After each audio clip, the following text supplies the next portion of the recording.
25/9/2025 रोजी नंदुरबार न्यायालयामध्ये दिनांक 24/9/2025 रोजी निघालेल्या मोर्चाच्या अनुषंगाने जे आरोपी जे मोर्चेकरी अटक झालेले होते त्यांना आज महाराष्ट्र कोर्टामध्ये हजर करण्यात आलं आणि हजर केल्यानंतर सगळ्या वकिलांचे युक्तिवाद ऐकल्यानंतर महाराष्ट्र कोर्टाने जे मोर्चेकरी होते त्यांना सोमवारपर्यंत पोलीस कस्टडीची ऑर्डर केलेली आहे. परंतु या व्हिडिओच्या माध्यमातून जे मोर्चेकरी जे आंदोलनकर्ते जेही नातेवाईक आहेत त्यांना आम्ही सूचित करू इच्छितो की तुम्ही कुठलाही कायदा आणि सुव्यवस्थेचे प्रश्न निर्माण होईल असं कृत्य करू नका. आमची सगळी वकील टीम सर्व प्रयत्न करते आहे. त्यांना कायदेशीररित्या न्याय मिळवून देण्यासाठी सगळे प्रयत्न आम्ही करतो आहोत.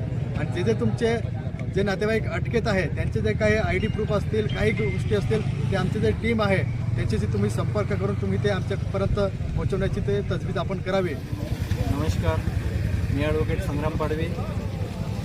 जे नंदुरबारमध्ये कालच्या मोर्चामध्ये जो अनुचित प्रकार झाला होता आणि त्या अनुषंगाने ज्या मोर्चेकऱ्यांना अटक करण्यात आली आहे त्या मोर्चेकऱ्यांना आज नंदुरबार येथील महाशय न्यायालयामध्ये हजर करण्यात आलं.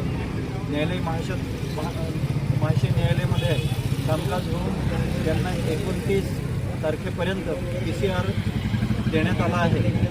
कृपया या माध्यमातून आम्ही सांगू इच्छितो की जे आरोपी आहेत त्यांचे जे नातेवाईक असतील त्या नातेवाईकांनी कुठल्याही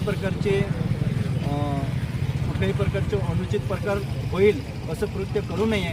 कायदा व सुव्यवस्था मोडेल असं कुठलंही कृत्य करू नये. शांतता ठेवावी असं आम्ही सगळ्यांना आव्हान करतो. जे आरोपी आहेत त्यांना आम्ही जे कायदेशीर मदत आहे ती देण्याच्या या ठिकाणी सर्वच प्रयत्न करीत आहोत. तरी जे न्यायालयीन प्रक्रियेसंदर्भात जे लागणारे कागदपत्रे आहेत त्यांनी आमच्या लिगल टीमशी संपर्क साधून त्यांनी ते कागदपत्रे जे आहेत ते पुरवावीत असं सगळ्यांना आव्हान करण्यात येतं. धन्यवाद.